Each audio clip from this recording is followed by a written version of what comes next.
إن الحمد لله نحمده ونستعينه ونستغفره ونعوذ بالله من شرور أنفسنا من سيئات أعمالنا من يهده الله فلا مضل له ومن يضلل فلا هادي له أشهد أن لا إله إلا الله وحده لا شريك له وأشهد أن محمدا عبده ورسوله يا أيها الذين آمنوا اتقوا الله حق تقاته ولا تموتن إلا وأنتم مسلمون يا أيها الناس اتقوا ربكم الذي خلقكم من نفس واحدة وخلق منها زوجها وبث منهما رجالا كثيرا ونساء واتقوا الله الذي تساءلون به والأرحام إن الله كان عليكم رقيبا يا أيها الذين آمنوا اتقوا الله وقولوا قولا سديدا يصلح لكم أعمالكم ويغفر لكم ذنوبكم ومن يطع الله ورسوله فقد فاز فوزا عظيما أما بعد إن أصدق الحديث كتاب الله وخير الهدي هدي محمد صلى الله عليه وسلم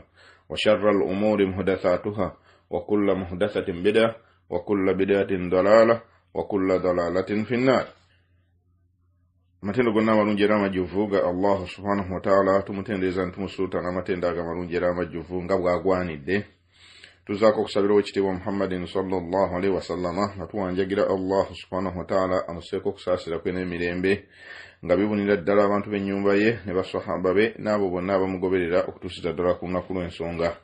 Tumwanjagira tutaso mu bisitaani okutulabankanya okutujja ku mulamwa ogwo gwatutondesa nga nagwo gwe gw'okusinza Allah subhanahu wa ta'ala nga tetuyina kyonna kye tumugattako. Baddu ba Allah balungi abakkiriza, barakallahu fikum wa jazakumullahu khairan. Tutuse ku nkomerero y'okuwumbawumba omusomo gwaffe ogukwatagana ku dduwa z'abafu. Edduwa z'abafu ezo zi40 zikikutula nsingo simanya zino mulamanzaani abaddu abazuula mu ddiini ze bakuŋŋaanirako ng'ekigendererwa kusoma Qur'ani na kusaba, nga ebyo byonna okusoma Qur'ani okwo n'okusaba okwo baagala bigende eri abafu baabwe. Tulabiddemu ebintu bingi mu musomo guno okuva lwe twagutandika nga tusoma mu kitabo kyaffe hukumu qira'atil Qur'an lil mauta nga kyawandiikibwa mukadde waffe Abi Abdillah Muhammad ibn Sa'id Raslani hafidhahullah. Sheikh atulaze ebintu bingi mu kitabo kyaffe kino ng'ensonga gye twasembyayo era gye tuzze tutunuulira emirundi ng'ebiri esatu egiyise ekwatagana ku sunnatu tarkiya. N'atunnyonnyola sunnatu tarkiya yeeruwa. Yatuleetera ebyokulabirako nga ekyokulabirako ky'olunaku lwa Eid. Nabbi sallallahu alaihi wasallama bw'ataateekawo kwaziina wadde okukima ku swala ya Eid, so nga ate bw'otunuula olabira ddala nga waaliwo obwetaavu obw'okuteekawo okwaziina n'okukima, kuba y'embeera yali emanyiddwa ku kukoowoola abantu n'okubajjukiza nti esswala etuuse.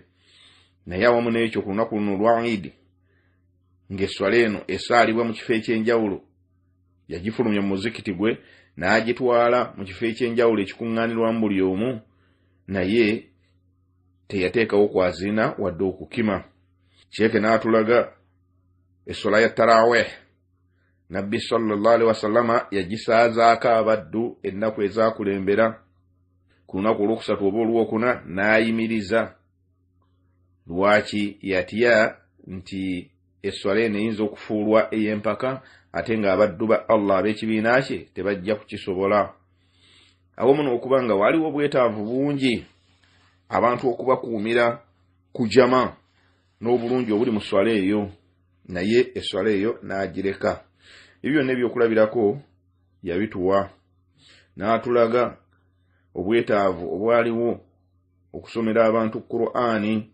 Qur'ani eno singa yali ddala egasa abafu, basahaba ba Nabbi sallallahu alaihi wasallama abaafa mu kiseera ekyo be bandibadde basinga okubeera abeetaavu mu kugisomerwa, naye Nabbi sallallahu alaihi wasallama teyagibasomera. Kati oluvannyuma lw'ebyo byonna okubitulaga, Sheikh agamba nti nno waqisi ala dhalika jamii al umuri التي يحدثها الناس في دين الله تبارك وتعالى تركها النبي صلى الله عليه وسلم مع وجود الدافع إلى فعلها وعدم وجود المانع من فعلها. agamba nti ebyo byonna bigerageranye oba bipime bigerageranye n'ebyo byonna abantu ennaku zino bye bateekawo nga bazuula mu ddiini ya Allah subhanahu wa ta'ala, so nga ate nabbi sallallahu alaihi wasallama tarakaha ma'a wujudi dafi, nabbi sallallahu alaihi wasallama nga yabireka awamu n'okubanga waliwo obwetaavu, awamu n'okubanga obwetaavu waliwo obwetaavu bw'okukola ebintu ebifaananako bwe bityo, okuŋŋaanya abasahaba n'abagamba nti mujjeeyo Qur'ani tusome, buli omu empeera ze azisindikira omufuwe gundi eyafa. wa adami wujudi al-mani' min fi'liha, ng'ate tewaliwo nsonga yonna eyinza kubaganyisa, tewaliwo nsonga yonna eyinza kubaganyisa kukola ekyo, tewaliwo nsonga yonna. So nga ate ku swala ya tarawih, ensonga eyaviirako nabbi sallallahu alaihi wasallama okuleka eswala eno ya tarawih n'atayita abantu kujja kugisaala mu jjama. Lwaki? Kutya nti eswala eno eyinza okumufuulirwa ey'empaka ala ummati, eswala eno eyinza okufuulibwa ey'empaka eri ekibiina kye. Fahadha mani'un mana'a ar-rasul sallallahu alaihi wasallama min al-itiyani bil amri alladhi dafa'ahu ilayhi ad-dafi'u. Eyali nsonga eyaganyisa nabbi sallallahu alaihi wasallama eswala eno n'agireka, awamu n'okubanga yali agisaddeko, awamu n'okubanga obwetaavu bwaliwo bwe bulwa. wa huwa idhamu fadli salati at-tarawih fi jamaa, bwe bukulu bw'eswala eno eya tarawih okugisaala mu jamaa. fadafi'u mawjudun, obwetaavu bwaliwo, walakin al-mani'a mawjudun aidan, so nga ate waliwo n'ekiganyisa. famtana'a ar-rasul sallallahu alaihi wasallama lamma wujida al-mani'u alladhi mana'ahu sallallahu alaihi wasallama. nabwe kityo nno nabbi sallallahu alaihi wasallama ne yeesamba okuyimirizaawo eswala eno oluvannyuma lw'okulabikawo ekimugaana nakyo kyekiriwa wa huwa khawful faridha, nakwo nga kwe kutya eswala eno okuba nti nno emufuulirwa ey'empaka. wa khashiyatu an tufrida ala al-ummati, nabbi sallallahu alaihi wasallam yatya nti eswala eno eyinza okufuulibwa ey'empaka eri ekibiina kye. walamma zaala al-mani'u bimawti rasulillahi sallallahu alaihi wasallama, oluvannyuma lwa ekiganyisa kino ekyali kimutiisa okuvaawo, kivaawo kitya? lwa kufa kwa nabbi sallallahu alaihi wasallama. idh la yufradu amrun ba'da wafatihi sallallahu alaihi wasallama, kyali tekikyasoboka kuba nti eswala eno efuulibwa ey'empaka. Lwaki? Anti ono abadde akkirwako obubaka avuddewo, n'olwekyo tekyaliyo kipya kijja. atai biha Umaru ridwanullahi alayhi wa swara al-amru ila sunnati allati jaa biha an-nabiy sallallahu alaihi wasallam. Umar ibn al-Khattab oluvannyuma lw'embeera eno okuba nti nno yakyuka, amateeka tegakyakka, then Umaru yazuukusa ensonga eno neebanga sunna omubaka Muhammad sallallahu alaihi wasallam gye yajja nayo, era n'agikola n'agiyimiriza olw'embeera eno. Sheikh agamba wakad taraka an-nabiy sallallahu alaihi wasallama umuran, nabbi sallallahu alaihi wasallam alina ebintu byaleka, kal adhani lil-iidaini, ng'okuleka okwazina ku lunaku lwa Eid, wakal iqamati lil-iidaini, n'okuleka okukima esswala ku lunaku lwa Eid, waka qawlihi as-salata jami'a, n'okuleka ekigambo as-salatu al-jami'a lil-iidaini ma'a wujudi ad-dafi wal hajati ilayhi, obwetaavu bwaliwo mu buli ngeri yonna obuteekesaawo ebigambo bino, oba obuteekesaawo okwazina, oba obuteekesaawo okukima, mbeera yali emanyiddwa.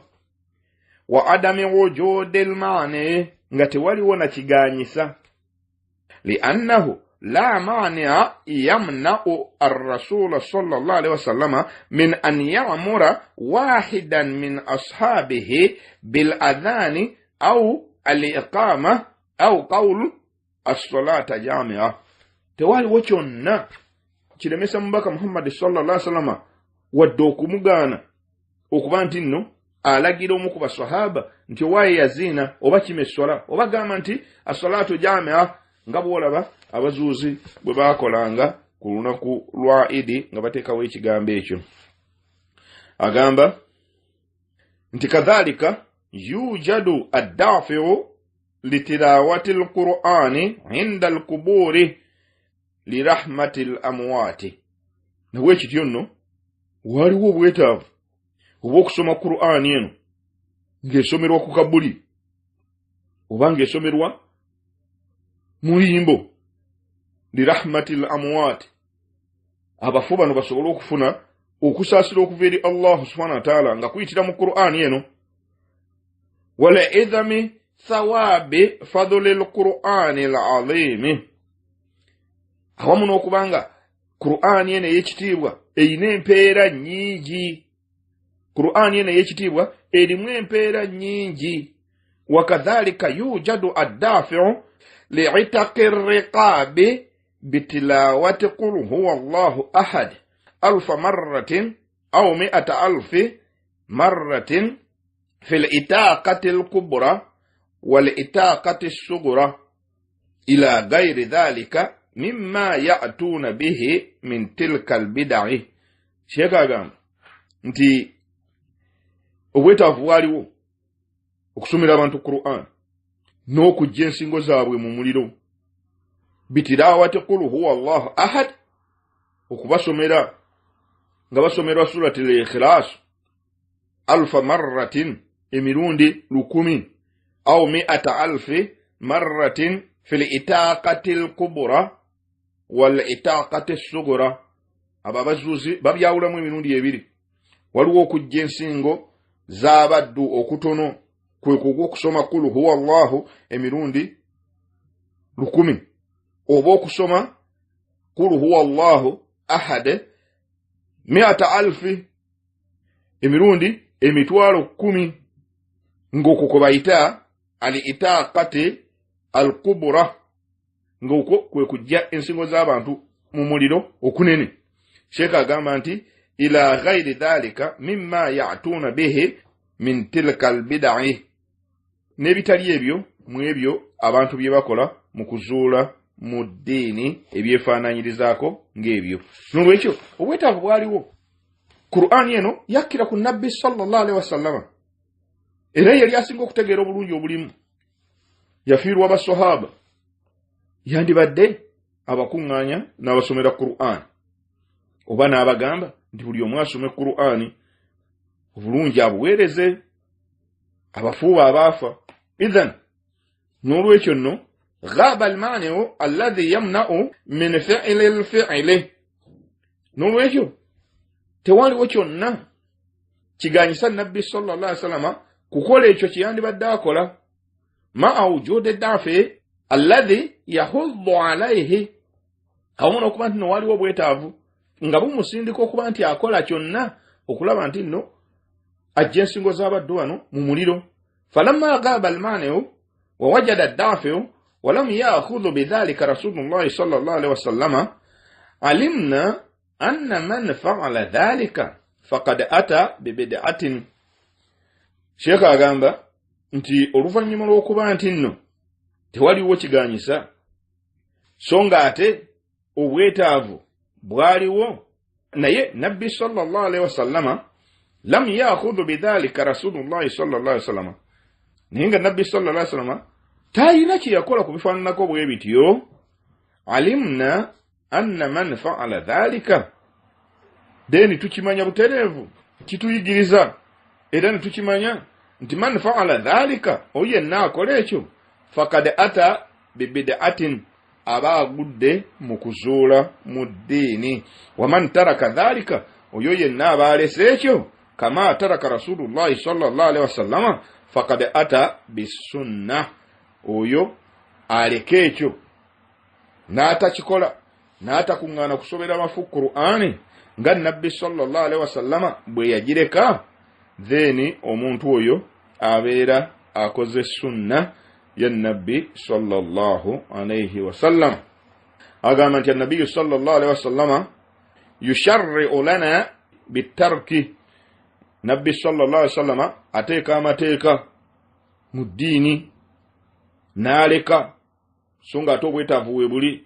Kama yusharri'u lana bilfi'li walqawli wattakriri, nabbi sallallahu ateeka amateeka mu ddiini eno ng'alese ekintu olw'okuba kirese ne kiba nti kifuuse etteeka mu ddiini, ng'era bw'olaba bw'ateeka amateeka mu ddiini bilfi'li n'okukola ekikolwa, walqawli n'okulagira n'agamba kyagamba nti mukole bwe muti, wattakriri n'okuba nti ekintu kikoleddwa mu maaso ge n'atakigaana ne kiba nti kifuuse kya mu ddiini.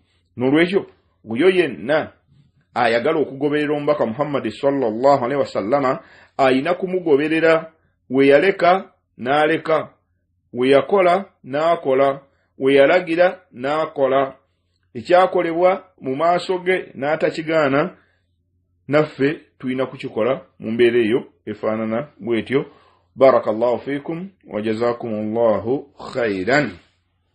Sheikh agamba nti wa qira'atul Qur'ani ala al-quburi rahmatan bil mayyit, okusoma Qur'an ng'esomerwa ku kabuli, rahmatan bil mayyit kubeera kusaasira okudda eri abafu. Tarakahu nabiyyu sallallahu alaihi wasallam, naye nabbi sallallahu alaihi wasallam yakireka. Watarakahu sahaba, ne basahaba bakireka tebakikola.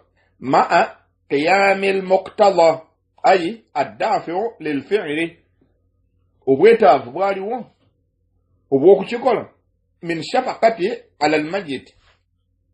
Lwaki?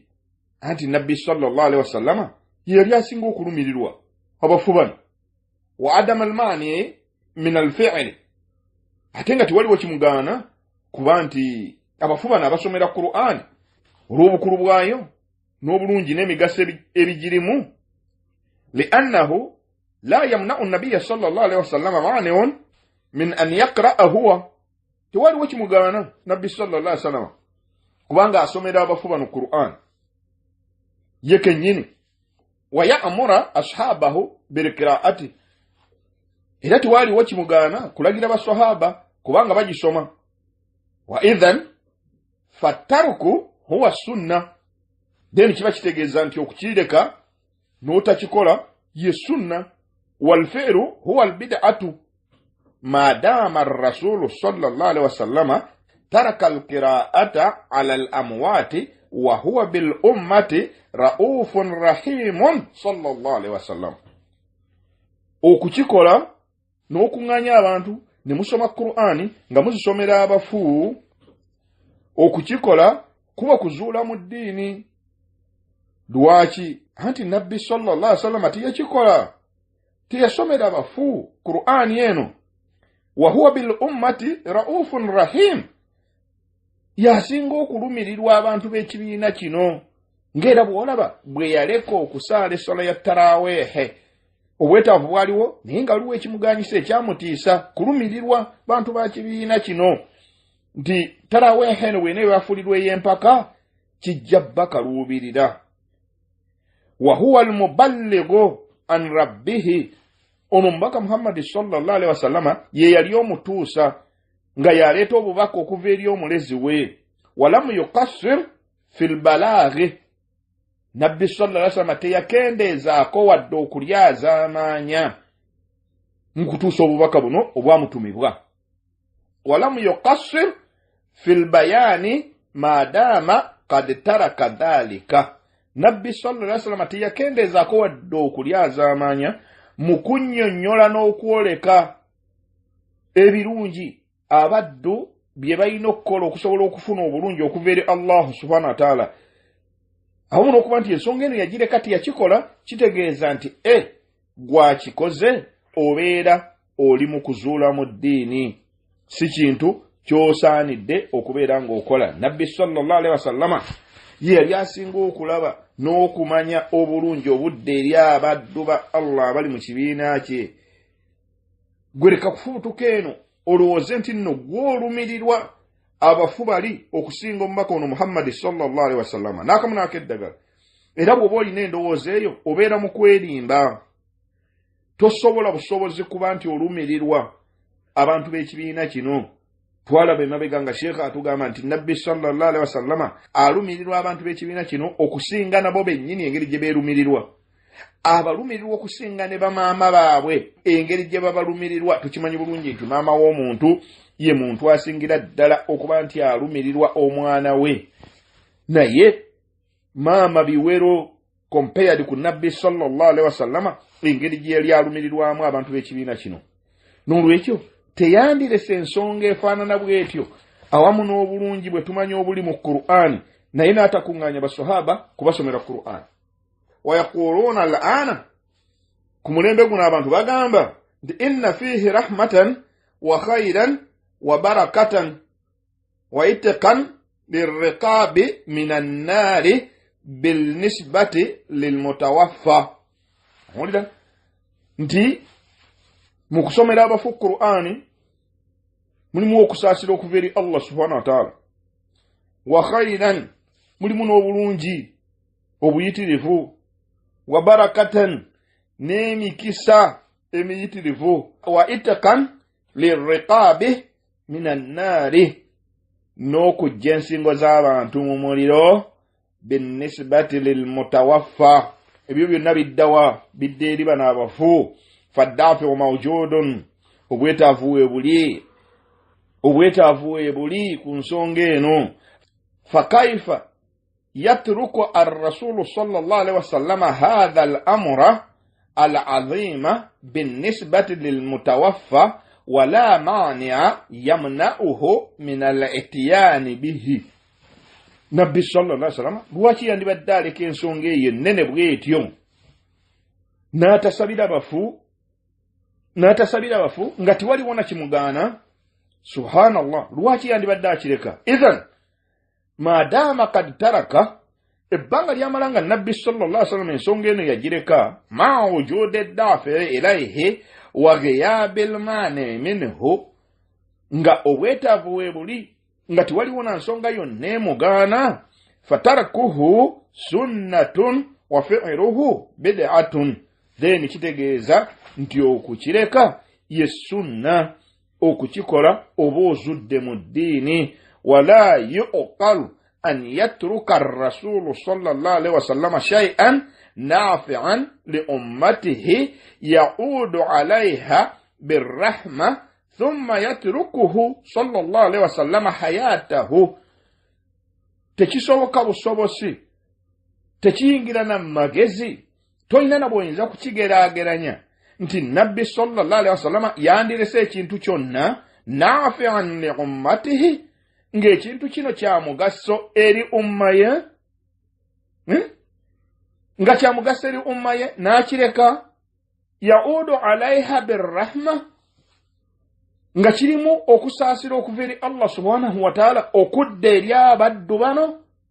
Thumma yatrukuhu sallallahu alaihi wasallama hayatahu, Nabbi sasama n'akireka mu bulamu bwe bwonna n'atakikolako. Wala yaqra'uhu ala mayyitin walau marratan wahida libayani aljawazi, Nabbi sallallahu alaihi wasallam n'abanga takikozeko wadde omulundi gumu mu bulamu bwe, n'atasomera ku bafu Qur'ani walau marratan wahida, wadde omulundi gumu bwe guti, libayani aljawazi, okwolesa n'okulaga nti kino kikkirizibwa. Nabbi sallallahu alaihi wasallam tiyandirese ensonga eno n'akamu n'akeddagala. Yandikikozeko waakiri omulundi gumu, nga bw'olaba nti salaati tarawih yagisaaza emirundi 3, ogwokuna n'atajja. Era naawe ensonga lwaki tazze. N'olwekyo tulina okuteekayo ennyo ebirowoozo ku nsonga eno. Wal Qur'an fi dhaatihi ibadatun liqari'ihi, Qur'ani eyo gyolaba eyo nga yo okugisoma ibada eri oyo omusomi abeera agisoma.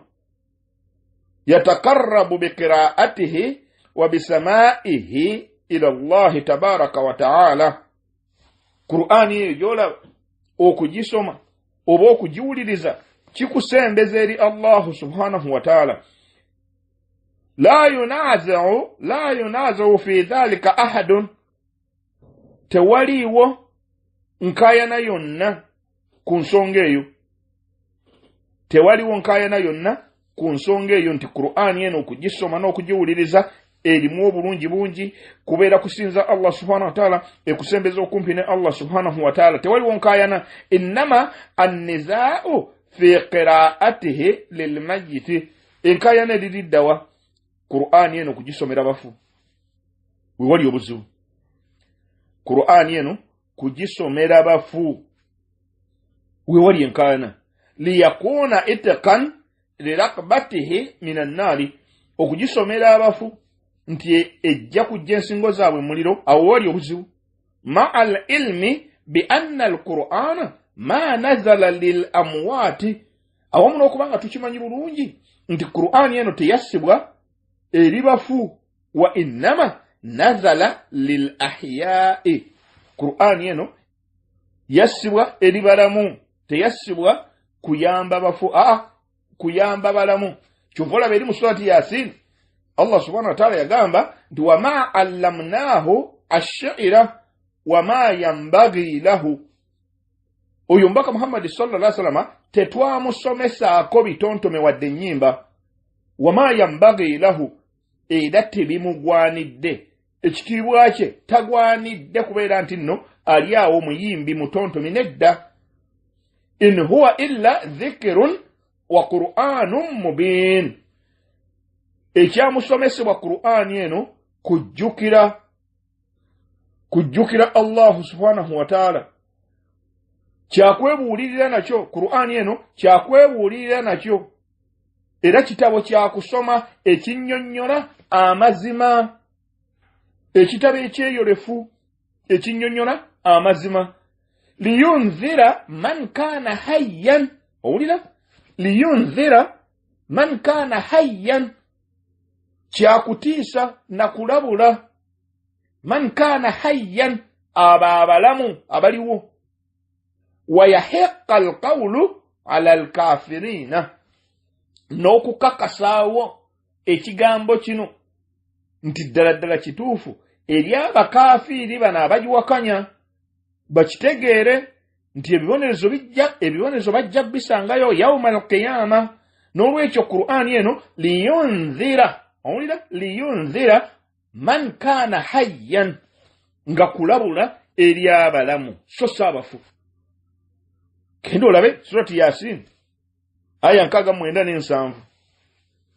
Sheikh wafa agamba fayadhhabu ar-rajulu al-hayyu inda qabri al-mayyit. Musajja avaano n'agenda, musajja nga mulamu n'atambula n'agenda ku kabuli awazikibwa omufu. Wa yaqra'u suratan ka surati al-Baqara mathalan. N'agenda wali ku ntaana n'asomerawo essula ekyokulabirako surati al-Baqara. Wa fiha al-ahkamu al-'azima. Mu surati al-Baqara eyo mulimu amateeka amanene. Min al-amri bis-salah. Mulimu ebiragiro ebitulagira okusaala. Wa ita'i zaka. Mulimu ebiragiro ebitulagira okutoola zaka. Wal hajji ila al-bayti llahi tabaraka wa ta'ala. Mulimu ebiragiro ebitulagira okugenda okukola hijja n'okulambula ennyumba ya Allah subhanahu wa ta'ala e Makka. Wa ghayri dhalika min ahkami sharia. N'amateeka amalala agatali ago mwaga amateeka agajja mu ddiini ya Allah subhanahu wa ta'ala. Yaqra'uha 'ala al-mayyit. Omusajja ono asomye surati al-Baqara ng'agisomera mufu. Fama alladhi yufiidu al-mayyita min tilawati tilka al-ahkami 'indahu. Kati omufu gw'osomedde Qur'ani eyo amateeka ago gaba gagenda kumuyamba ki?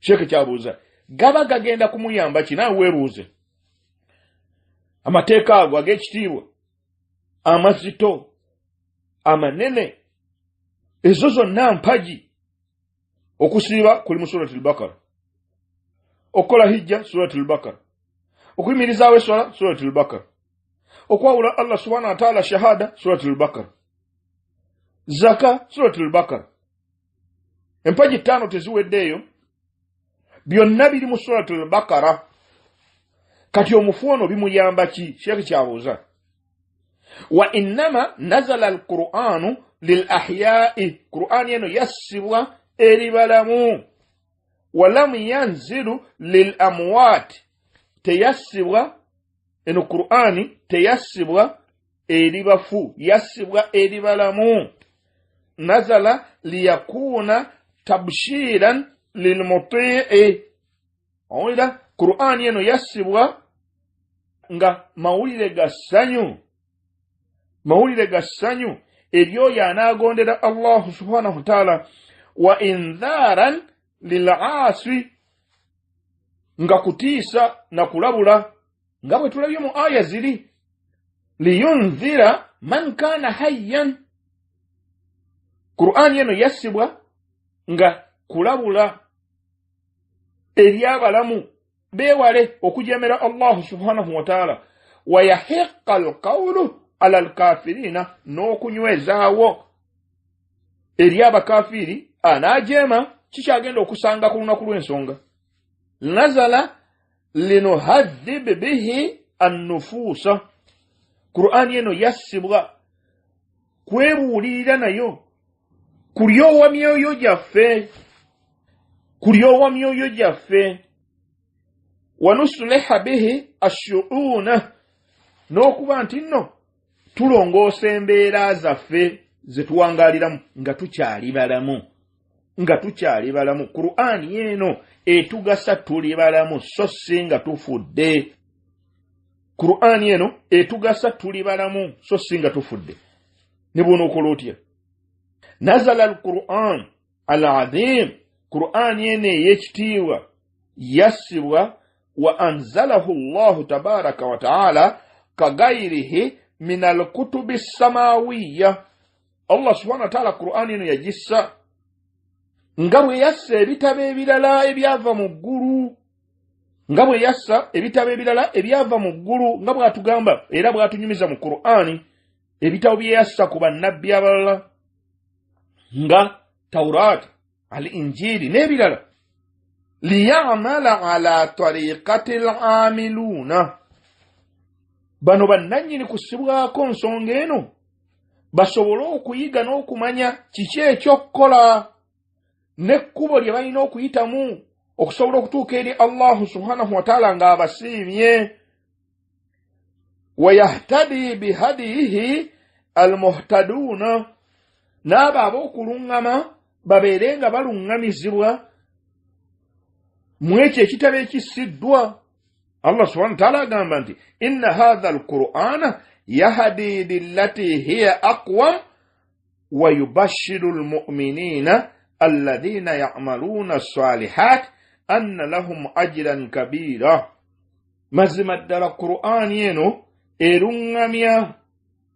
eruŋŋamya oyo aba agyekutteko yahdi lillati hiya aqwam eruŋŋamya oyo aba agyekutteko eryekkuba eggolokofu wa yubashshiru al-mu'minina era yajjanga ereesa amawulire ag'essanyu wa yubashshiru al-mu'minina alladhina ya'maluna as-salihati abo abakkiriza abakola emirimu emirungi abakkiriza Qur'an eno ne bakola emirimu emirungi yajjanga kyakubasanyusa mawulire ga ssanyu gye bali anna lahum ajran kabira nti bwe banakkiriza ne bakola ebyo Qur'an eno bye bagamba bateekeddwa empeera ennene zibalindiridde eri Allah subhanahu wa ta'ala ogwe mugaso gwa Qur'an inna hadha al-Qur'ana yahdi lillati hiya aqwam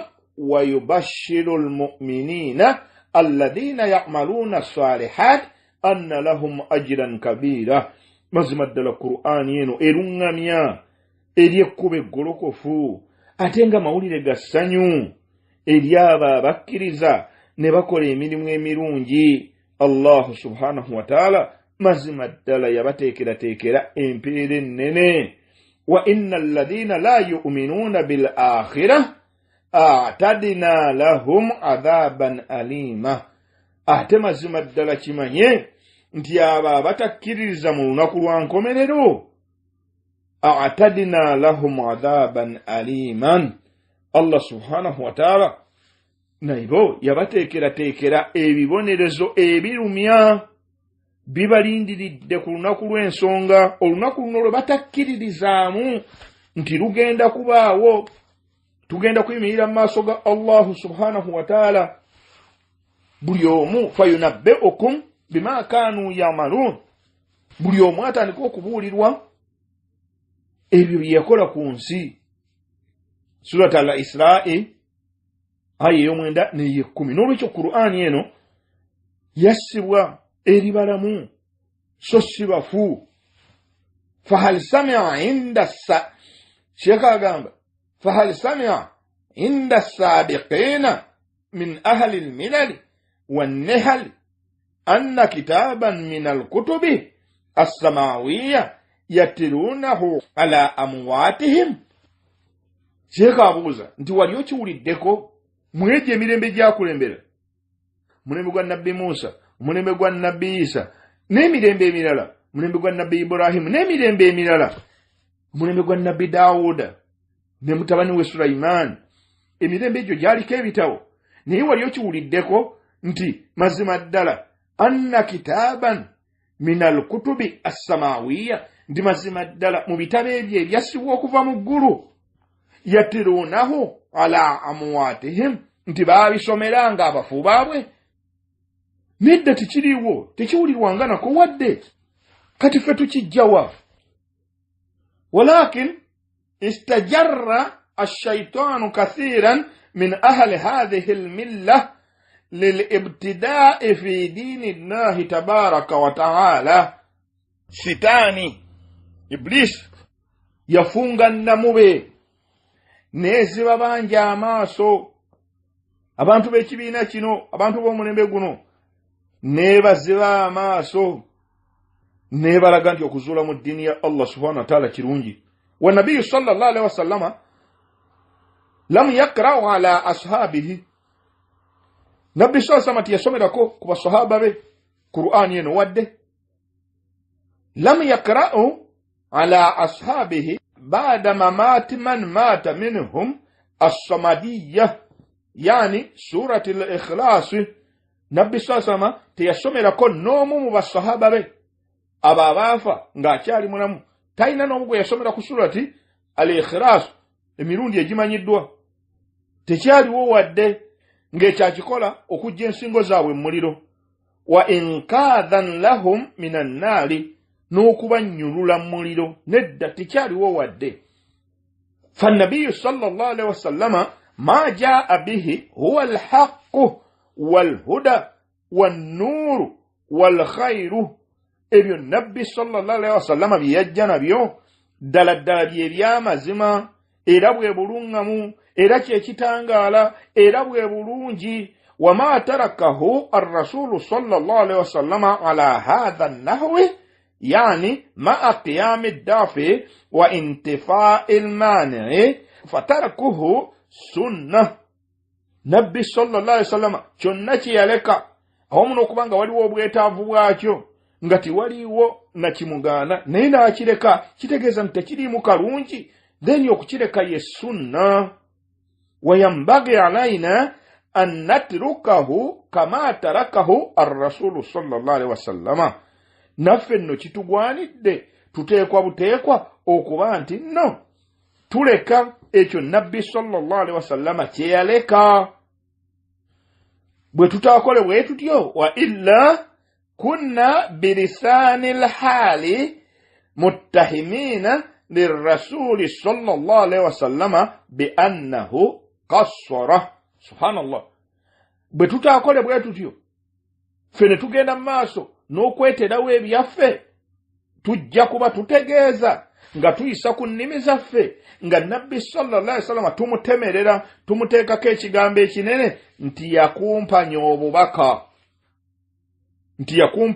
obubaka إذ كيف يكون هذا الأمر اليسير اتقا لرقبة ميت من النار kisoboka kitya okuba nti ensonga eno ennyangu ennyo naye ng'ejja ensingo z'abantu mu muliro wafiihi idkhaalun lahu aljanna ng'abantu bano ebayingiza ejjana thumma yatrukuhu nabiyyu sallallahu alaihi wasallama nabbi sallallahu alaihi wasallam n'akireka tulabanga kyangu nnyo okusoma kulu huwa allahu emirundi 10 tulabanga kyangu nnyo nga kijja ensingo z'abantu mu muliro nga kibayingiza ejjana naye nabbi sallallahu alaihi wasallam n'akireka wala yafaluhu n'atakikola wala yurshidu ilaihi n'atalungamya abantu kubalaga nti bannange mukole bwe muti wala ya'maluhu marratan wahidatin fi hayatihi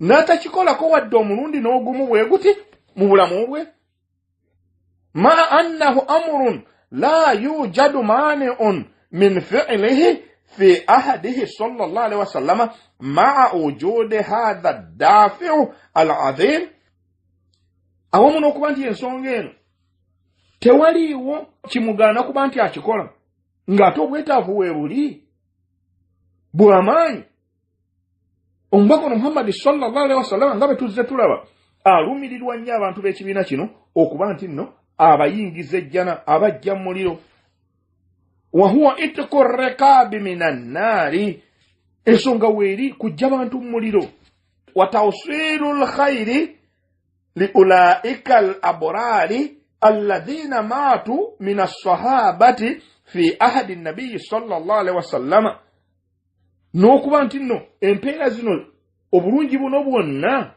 bugenda eri bano ab'ebitiibwa basahaba ba nabbi sallallahu alaihi wasallama abo abaafa nga nabbi sallallahu alaihi wasallam akyaliwo mulamu fa alaina an nataassa binabiyina sallallahu alaihi wasallam kitukakatako okuba nti tugoberera omubaka Muhammadin sallallahu alaihi wasallam nuluki badwa Allah bulungi abakkiriza kitukakatako okuba nti tugoberera omubaka Muhammadin sallallahu alaihi wasallam nabbi sallallahu alaihi wasallam teyakuŋŋaanyaako bantu teyakuŋŋaanyaako basahaba be nti bannange mukuŋŋaane tusome Qur'ani tusome al-Fatiha tusome Yaasiini n'akamu n'akeddagala teyabakuŋŋaanyaako kati gwojjawa gw'olumirirwa abafu okusinga nabbi sallallahu alaihi wasallama Qur'an tugirabye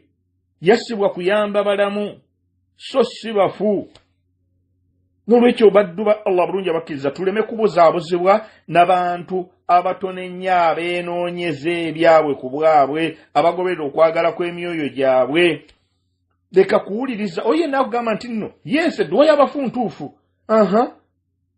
anasigala isa si yategeera eddiini eno okusinga nabbi sallallahu alaihi wasallam eyassibwako obubaka si yagitegeera okusinga basahaba ba nabbi sallallahu alaihi wasallama singa ensonga eno yali ya mu ddiini era singa yalimu obulungi Umar ibn al-Khattab yandikuŋŋaanyiza abasahaba oluvannyuma lwa Abubakar Siddiq okufa n'azuukusa sunna eno naye teriiyo tutunula ku mulembe gwa nabbi sasama teriiyo mu basahaba teriiyo kuba tulabye nga Umar ibn al-Khattab radiyallahu anhu yazuukusa tarawehe sunna ya nabbi sallallahu alaihi wasallama gye yali atadde ku holdi olw'okutya nti eyinza okufuulibwa ekyempaka eri abantu b'ekibiina kye n'olwekyo gw'ojjawa muntu wa Allah omulungi omukkiriza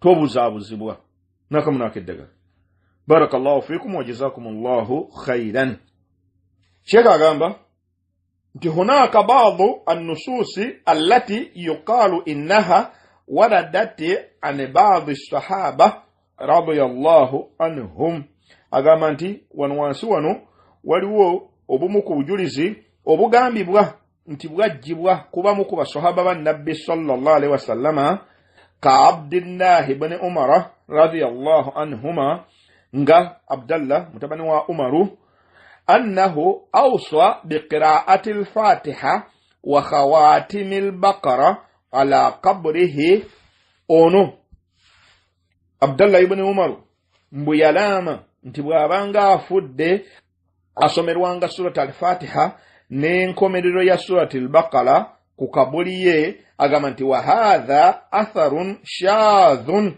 dhaifun la yasihhu sanadan agamba nti eyo athari eyo shadhun ekontana n'ebigambo ebituufu ebimanyiddwa dhaifun nafu nnyo la yasihhu sanadan olujegererwayo si lutuufu n'olwekyo tetusobola kugyeyambisa wadde okugyesembesa walam yuwafiquhu alayhi wahidun min as-sahaba al-kirami ridwanullahi alayhim ajma'in agamba nti tewaliwo sahaba n'omu mu basahaba ba nabbi sallallahu alaihi wasallam ab'ekitiibwa yayogerayo ku nsonga eyo wadde tewaliwo yamwegattako amakulu bino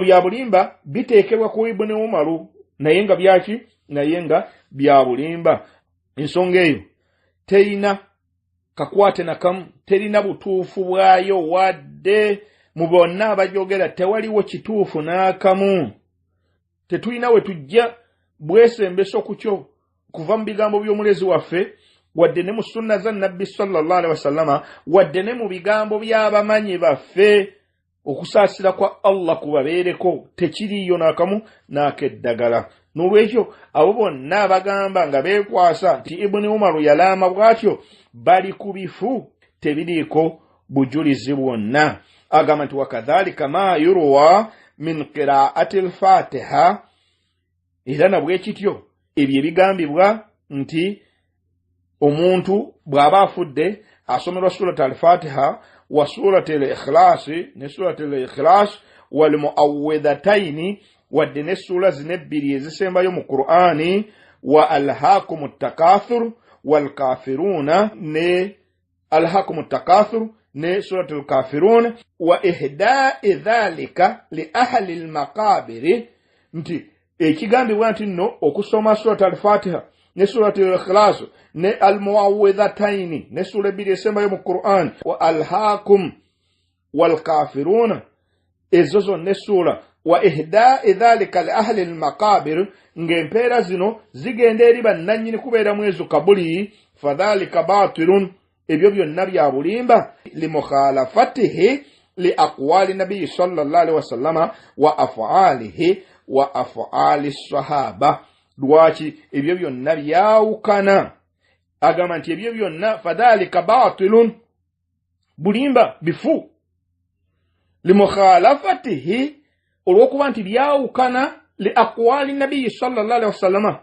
byawukana ku bigambo bya nabbi sallallahu alaihi wasallama wa af'alihi n'ebikolwa bye wa af'ali sahaba n'ebikolwa by'abasahaba n'olwekyo ebyo byonna bifu tebiriiko njigiriza n'olwekyo baddu ba Allah balungi abakkiriza omusomo guno tugenda gukomyawo biidhinillah nsaba Allah subhanahu wa ta'ala atuteeremu baraka mu ebyo bye tuyize tugenda kukomawo insha Allah nga bwatyo shekhe bwamaliriza nga nnyonnyola sunnatu tarakiya sunna y'okuleka ebigambo bingi byetulabye naye nayagadde ebigambo bino tubirabe byonna kuba si byange bya muwandiisi ate nga bigambo binyuvu biragira ddala ensonga n'olwekyo tuzuukuke baddu ba Allah bulungi abakkiriza twewale ensonga eyo tugenda kuwumbawumba omusomo guno nga tulaba bid'a emanyiddwa gye yakoonako wano